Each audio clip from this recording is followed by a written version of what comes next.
21/1/2024 অনুষ্ঠিত হলো অঙ্কন উৎসব। 650 অঙ্কন শিল্পীদের উপস্থিতিতে সুভাষ শিশু উদ্যান, কৃষ্ণপুর, মিলন বাজারে এই অনুষ্ঠানে 16 বছর পর্যন্ত শিশুদের জন্য অঙ্কন প্রতিযোগিতা অনুষ্ঠিত হয়। বয়স ভিত্তিক 5টি গ্রুপে বিভাজন করে এই প্রতিযোগিতার আয়োজন হয়। এ গ্রুপের বয়স সীমা ছিল 6 বছর। জাজ ছিলেন শ্রী রজত বোস মহাশয়। বিষয় ছিল যে যা খুশি আঁকো। বি গ্রুপে ছিল 6 বছর 1 দিন থেকে 8 বছর। বিষয় ছিল ফুল ও ফুলের বাগান। এবং সি গ্রুপে ছিল 8 বছর 1 দিন থেকে 10 বছর পর্যন্ত। বিষয় ছিল যে কোনো মৌসুমের উৎসব। দুটো গ্রুপেরই জাজ ছিলেন বিখ্যাত চিত্রশিল্পী শ্রী পার্থ প্রতিম সাহা মহাশয়। ডি গ্রুপ 10 বছর 1 দিন থেকে 12 বছর এবং ই গ্রুপ 12 বছর 1 দিন থেকে 16 বছর। বিষয় ছিল যে কোনো উৎসব, শীতের সকাল, বাংলার প্রকৃতির সাথে মানুষ ও জন্তু। দুটো গ্রুপেরই জাজ ছিলেন বিখ্যাত চিত্রশিল্পী শ্রী রণজিৎ রাউত মহাশয়। 16 বছরের ঊর্ধ্বে বহু যুবক যুবতী অগ্রজ বিখ্যাত নানান অঙ্কন শিল্পীদের সাথে অঙ্কন উৎসবে মেতে উঠেছিলেন। অভিভাবক ও অভিভাবিকারাও রং তুলে নিয়ে অঙ্কন উৎসবে ছবি আঁকায় মেতে উঠেছিলেন। আইনজীবী শ্রীমান অভিজিৎ বল ব্যাংকশাল কোর্ট এই অঙ্কন উৎসবে যোগদান করেছিলেন। মা বাবা ছেলে মেয়ে দাদু নাতি একসাথে এই অঙ্কন উৎসবে রং তুলি নিয়ে ছবি আঁকতে মেতে উঠেছিলেন। শিশু থেকে বয়স্ক সকল অঙ্কন প্রেমী মানুষ যারা অঙ্কন উৎসবে রং তুলির ছটায় সাদা কাগজ ভরিয়ে তুলেছেন, কর্মা সোশ্যাল অ্যান্ড ওয়েলফেয়ার ট্রাস্ট তাদের প্রত্যেকের হাতেই তুলে দিয়েছেন স্মারক বিবেকানন্দের প্রতিকৃতির সাথে কর্মার লোগো। লেখা রয়েছে, যদি কারোর একটি ভালো বন্ধু থাকে তাহলে আয়নার প্রয়োজন হয় না। এবারে কর্মার অঙ্কন উৎসবের থিম ছিল বিবেক। সকালে উৎসব প্রাঙ্গণ প্রায় 2000 মানুষের অঙ্কনের প্রতি ভালোবাসার টানে উপস্থিতি ছিল নজর কাড়া। বহু সাংবাদিকদের উপস্থিতিতে সকাল থেকে সন্ধ্যা পর্যন্ত সম্পূর্ণ অনুষ্ঠানটি আলোকময় হয়ে উঠেছিল। মাননীয় শ্রী ভর্গনাথ ভট্টাচার্য, বিখ্যাত নাট্য ও চলচ্চিত্র পরিচালক ও প্রখ্যাত মিউজিক ডাইরেক্টর শ্রীমান শিবু সোম এর আলোক উজ্জ্বল উপস্থিতিতে এই অঙ্কন উৎসবের সম্পূর্ণ আঙিনা বিবেক চেতনার ছোঁয়ায় এক স্বপ্নময় হয়ে সকলের অন্তরে আনন্দ প্রদান করেছে। সন্ধ্যায় পুরস্কার বিতরণী অনুষ্ঠান ও নৃত্য গীতের মিশেলে এক বর্ণাঢ্য সাংস্কৃতিক অনুষ্ঠান। আগনিক ও উপাসনা গ্রুপের নৃত্য পরিবেশনের সাথে শ্রীলগ্না সরখেল এর নৃত্য সকল দর্শকের মন জয় করে নিয়েছে। আন্তর্জাতিক ও মুম্বাই খ্যাত শিল্পী জোজো নাথনাইল ও জি টিভি সারেগামা খ্যাত তনুশ্রী দাস তাদের সুমধুর কণ্ঠে উপহার দিয়েছেন সুন্দর সুন্দর গান। সঙ্গে মঞ্চে পরিচালনার দায়িত্বে ছিলেন বিংশতি বাসু। পুরস্কার বিতরণী অনুষ্ঠানে বিশিষ্ট ব্যক্তিদের মধ্যে উপস্থিত ছিলেন IAS মাননীয় শ্রী দেবল ঘোষ, স্পেশাল কমিশনার স্বাস্থ্য পশ্চিমবঙ্গ সরকার ছিলেন যুগ্ম আয়োগ, রেভিনিউ পশ্চিমবঙ্গ সরকার মাননীয় শ্রী অনুপম হালদার মহাশয়, বিশিষ্ট সমাজসেবক মাননীয় শেখ জসিমউদ্দিন মণ্ডল, প্রখ্যাত মিউজিক ডিরেক্টর মাননীয় শ্রী অশোক ভদ্র মহাশয়, বিধাননগর পৌরসভার 25 নম্বর ওয়ার্ডের কাউন্সিলর মাননীয়া শ্রীমতী পূর্ণিমা নস্কর মহাশয়া। প্রত্যেক অংশগ্রহণকারী শিল্পীকেও বিবেকের বাণী সম্মিলিত কর্মার মেমেন্টো দিয়ে সম্মানিত করা হয়েছে।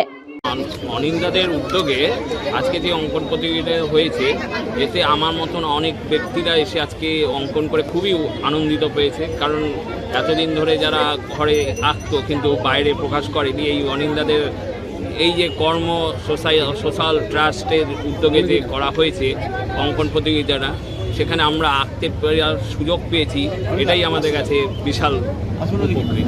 তোমার নাম? সমস্ত দূষণ যেন মনের গভীরেই বিনষ্ট করতে সক্ষম। এখানে পার্টিসিপেট কি ফার্স্ট টাইম করা হচ্ছে না প্রতি বছরই করা হয়? আমাদের এই বছরের থিম করা হয়েছিল বিবেক।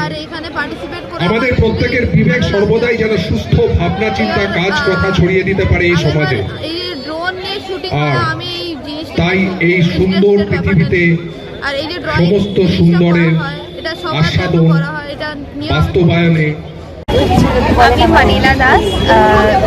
এইটা আমাদের 5 বছর অলরেডি হয়ে গেছে ড্রয়িং কম্পিটিশনটা। এটা আমাদের 6th ইয়ার।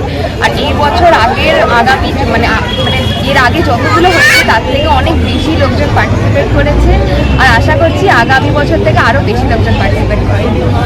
আচ্ছা, এই যে অনেক প্রচুর বিভিন্ন জায়গা থেকে বিভিন্ন মানুষরা এসেছে, বাচ্চা থেকে একদম 8 থেকে 80 যাকে বলে, যে সবাই পার্টিসিপেট করেছে, তাদের যে নিজস্ব শিল্প সত্তা সেটাকে তারা শো করছে, তারা তাদের প্রতিভা তুলে ধরছে। তো এখানে সার্টিফিকেট দেওয়া হচ্ছে তাদের। তো আপনাদের এই সন্ধ্যাবেলার যে কিছু প্রোগ্রাম রয়েছে সেটা নিয়ে যদি একটু বলতে হবে। সার্টিফিকেট আমরা যারা যারা পার্টিসিপেট করছে সবাইকেই দিচ্ছি। আর যারা সিনিয়র যারা পার্টিসিপেট করছে তাদের মধ্যে যেহেতু কম্পিটিশন করাটা হয় না, তাহলে ওদেরকে সবাইকেই আমরা পুরস্কার দেওয়া হবে। আর যারা তার মধ্যেও প্রত্যেকটা গ্রুপে 10 জনকে যারা সবার থেকে ভালো এঁকেছে তাদের জন্য আলাদা করে প্রাইজ আছে। নমস্কার, আমি প্রিয়াঙ্কা মুখার্জি। অ্যাকচুয়ালি আমি এই কর্মের সঙ্গে মোটামুটি 4 বছর যুক্ত আছি এবং এনারা সারা বছর ধরে আমাদের কিছু না কিছু কর্মকাণ্ড চলতেই থাকে। যেমন দুর্গাপুজোর সময় মহালয়ার দিন বস্ত্র বিতরণ হয়, এই বাচ্চাদের উৎসাহ দেওয়ার জন্য এই আঁকা কম্পিটিশান হয়, প্রত্যেকটা বাচ্চাকে কিছু না কিছু প্রাইজ দেওয়া হয়। আর তাছাড়া সারা বছর আমাদের শিবরাত্রির পরে কিছু প্রোগ্রাম হয়, খাওয়া দাওয়া হয়।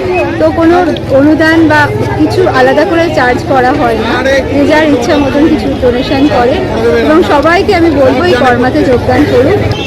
দেখুন, রং এমন জিনিস, রং হচ্ছে নানান রঙের মিশ্রণ।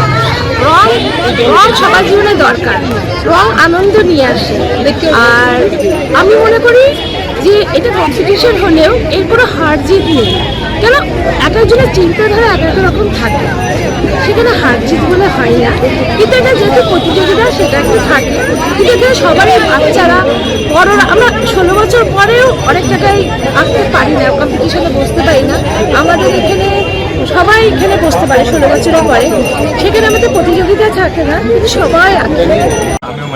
আমরা তো ভান করি, আগের বছরে ছিলাম এখানে ভলেন্টিয়ারিং করেছিলাম, এই বছরে এসেছি ভলেন্টিয়ারিং এ। এন্ড একেবারে নিজের কথাটাকে অকপটে বলতে পারা, একেবারে নিজের কথাটাকে ছবিতে ফুটিয়ে তুলতে পারা 5 থেকে 8 এবং 8 থেকে 10 গ্রুপের মধ্যে প্রচুর বেশি প্রতিযোগিতা এসেছে।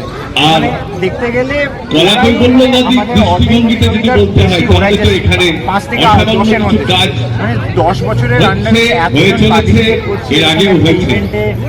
তবে সেটা দেখে খুবই ভালো। যে বিষয়টা আলাদা করে বলার কথা, এখানে কি প্রত্যেক বছর আপনাদেরও নিশ্চয়ই তাই মনে হয়েছে আগের বছর যে এত বড় একটা কাজ তো তোমার পার্সোনাল তার তোমার বিভিন্ন পরতের ভাবনা যে ভবিষ্যতে হ্যাঁ, মানে তার যে teamwork, আমি গান বাজনার সাইডে আছি। আমাকে যিনি মাইক্রোফোনটা ধরিয়ে দিলেন তার নিজস্ব যে টিমওয়ার্ক, বড়দের টিমওয়ার্ক, তারপরে আমার এখন আপনারা যারা কেউ কেউ এখন ছবি টবি তুলছেন তারা যে ধরনের ভলেন্টিয়ার হিসেবে তাদের টিমওয়ার্ক। আমরা জানি আদিমকাল থেকে মানুষ তার মনের ভাবটা প্রকাশ করেছে অঙ্কনের মাধ্যমে, সেটা আমরা সবাই জানি। তখন পাহাড়ের গুহাতে সবাই নিজের ছবি এঁকে তার যে চিন্তা ভাবনা সেটা কি ভাবছে সেটা তারা গুহাতেই ছবিতে এঁকে দেখাতে। সেইটার থেকে পরবর্তীকালে আজকে আমরা সেটা খাতাতে এনে সীমাবদ্ধ করেছি। বাড়িতে যখন বাচ্চারা ড্রয়িং করছে তখন তারা কি করছে, ম্যাম বলছেন বা মা বলছে, তখন তারা সেভাবে ড্রয়িং করছে। কিন্তু এখানে সেই খোলা জায়গাতে এতগুলো বাচ্চার সাথে একসাথে বসে এই যে তার মনের ভাবটা সে প্রকাশ করছে, আমার মনে হয় এটা অনেক বেশি প্রয়োজন।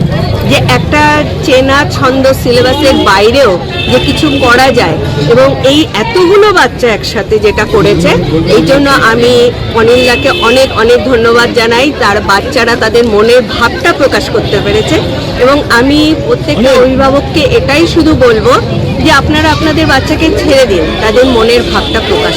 আজকে এখানে কর্মা সোশ্যাল ওয়েলফেয়ারে যে অর্গানাইজেশনের রঙের মেলা, রঙের বন্ধনে যদি আমরা পুরো টোটাল সমাজকে যদি আবদ্ধ করতে পারি, এই একটা মেসেজ থ্রো করেছে যে আগামী দিনে তাহলে আমাদের অনেক দিক থেকেই আমরা লাভবান হব। এই যে মানুষ বিভিন্ন মনের রঙের মাধ্যমে যে মনের ভাবটা ফুটিয়ে তুলছে, এবং বিভিন্ন ধরনের ছোট থেকে বড় মানুষ পর্যন্ত এখানে রয়েছেন যারা তাদের যে শিল্পকলা তুলে ধরতে পারছে, আগামী দিনে আশা করি তাদের ওই চিন্তা ভাবনাটাও সেই দিকে আস্তে আস্তে প্রসারিত হবে যে আমরা কিছু করি। শুধু সমাজে থাকলাম রেশারেশি হানাহানি চারিদিকে যা যে ধরনের আমাদের অসুবিধার কারণগুলো ঘটছে, আশা করি সেগুলো দূর হয়ে যাবে যদি আমরা এই রং নিয়ে নিজের জীবনে আরও ব্যাপ্তি করাতে পারি, সমাজকে যদি রঙিয়ে তুলতে পারি।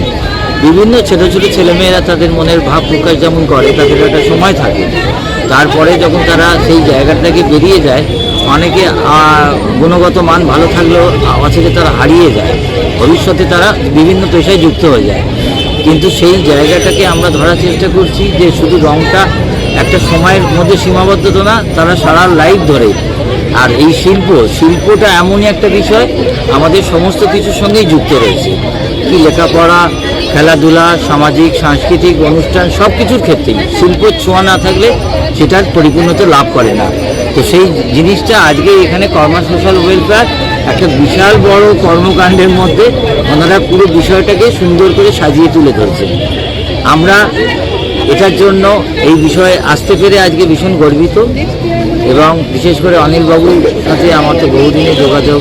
উনি শুধু রঙের মধ্যে সীমাবদ্ধ নেই, এর মধ্যে দিয়েও যেমন সাধারণ মানুষের কাছে একটা বার্তা পৌঁছানো, পাশাপাশি উনি সারা বছর ধরে বিভিন্ন সমাজসেবামূলক কাজগুলোকেও উনি গুরুত্ব দিয়ে সহকারে করেন। তো সেইখানেতে আমি মনে করি সারা বছরই যা কাজ করেন সেটারই একটা অংশ হিসেবে আজকে আমরা এই শীতকালীন একটা উৎসব বলতে পারি। স্যার, আজকে এই প্রোগ্রামটার নাম কি আছে এই একটু যদি বলেন। এটা অঙ্কন উৎসব, ড্রয়িং ফেস্টিভ্যাল। আর আপনার নামটা একটু পরিচয়টা। অনিল কুমার দাস। আচ্ছা, আর এই আজকের এই অঙ্কন উৎসব নিয়ে কত বছর ধরে এটা চলছে? অঙ্কন উৎসবটা এটা আমাদের দ্বিতীয় বৎসর। এর আগে আমরা অঙ্কন প্রতিযোগিতাতে সীমাবদ্ধ ছিলাম। সেই সীমাবদ্ধতার গণ্ডি থেকে আমরা বেরিয়ে যেতে চেয়েছি, কেননা আমরা দেখেছি যে 16 বছর এক বয়স যখনই হয়ে যায় সেই শিশুটি প্রতিযোগিতায় অংশগ্রহণ করতে করতে হঠাৎ সে যেন প্রতিযোগিতার বাইরে চলে যায়, সে আঁকার সুযোগ পায় না, সে তার বাড়িতেই সীমাবদ্ধ থাকে। তাই তাদেরও সুযোগ করে দেওয়ার জন্য আমাদের মনে হলো যে যারা অঙ্কন প্রেমী মানুষ তাদেরকে নিয়ে যেন আমরা এই উৎসবটাতে মেতে উঠতে পারি, সেটাকে মাথায় রেখেই আমাদের এই অঙ্কন উৎসবের পরিকল্পনা। আচ্ছা, আর এটা নিয়ে ভবিষ্যতে কি চিন্তা ভাবনা আছে? ভবিষ্যতে আমাদের অনেক রকম পরিকল্পনা আছে। যেমন একটা বাচ্চা প্রথমেই বাবা মার হাত ধরে হাঁটা চলা শুরু করে, প্রথমে তারা বাবা মার স্বপ্নটাকেই দেখে, তারপরে আস্তে আস্তে নিজের স্বপ্ন তৈরি করে। ঠিক সেই রকমভাবে কর্মা সোশ্যাল অ্যান্ড ওয়েলফেয়ার ট্রাস্ট অঙ্কন প্রতিযোগিতা দিয়ে শুরু করলেও সারা বাংলাতে যখন অঙ্কন প্রতিযোগিতা দিয়ে সীমাবদ্ধ রাখে নিজেকে, তখন সেখানে লাইভ পেন্টিং থেকে শুরু করে সিনিয়র আর্টিস্টদের আঁকা থেকে শুরু করে গার্জেনদের অঙ্কনে যোগদান দেওয়া থেকে শুরু করে সবাইকে নিয়ে অঙ্কনে মেতে থাকার যে বাসনা এবং সেই অঙ্কনের মাধ্যমে সমাজকে একটা নতুন রূপে তৈরি করার জন্যই আমাদের এই পরিকল্পনা, যে আগামী দিনে আমরা যেন বহু শিল্পীর আশেপাশে আমরা আমাদের হাত বাড়িয়ে দিতে পারি, তাদের হাতটা ধরেই যেন আমরা এগোতে পারি।